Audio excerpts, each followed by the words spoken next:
en compagnie des partenaires tunisiens, le ministre de l'Enseignement supérieur, de la Recherche scientifique et de l'Innovation, Alpha Bakar Barry, a procédé ce lundi 15 juillet 2024 au lancement des épreuves du concours de recrutement des enseignants pour l'agrégation en mathématiques et en physique-chimie. Ce concours est destiné aux classes préparatoires aux grandes écoles de Dallaba. 50 candidats, spécialisés en mathématiques et en physique-chimie, participent à ce concours pour obtenir le titre de professeur agrégé des classes préparatoires à l'Institut préparatoire aux études scientifiques et techniques, IPEST, de Tunis.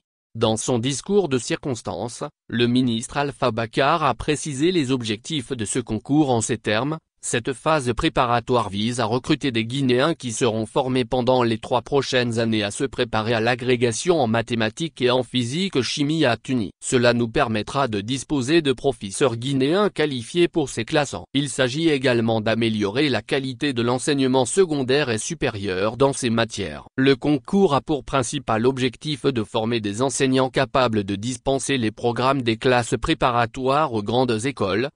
La coopération entre la Guinée et la Tunisie est très fructueuse et nous comptons la poursuivre. Pour sa part, Dr Abdelawi, qui est l'un des formateurs des classes préparatoires aux grandes écoles, a apporté quelques explications sur le déroulement de la formation et de l'agrégation à l'IPEST. Une fois admis, les candidats suivront une formation en mathématiques et en physique-chimie pendant 2 ans à l'IPEST en Tunisie. Ensuite, ils passeront un autre concours d'agrégation, comprenant des épreuves écrites et orales. Après cette étape, ils reviendront en Guinée pour servir leur pays. Abdoulaye Kezita, coordinateur général des classes préparatoires aux grandes écoles et conseiller chargé de mission, est, de son côté, revenu sur le processus de sélection des candidats.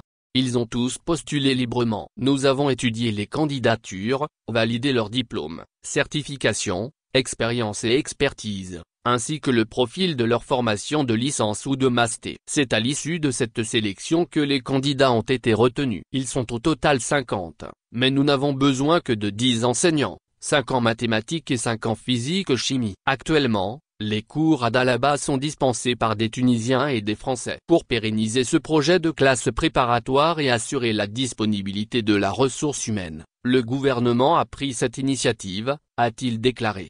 Cette initiative marque le début de la création d'un centre de formation agrégatif en République de Guinée, sous l'impulsion du ministre Alpha Bakar Barry, visant à préparer une relève qualifiée et compétente pour le secteur éducatif national.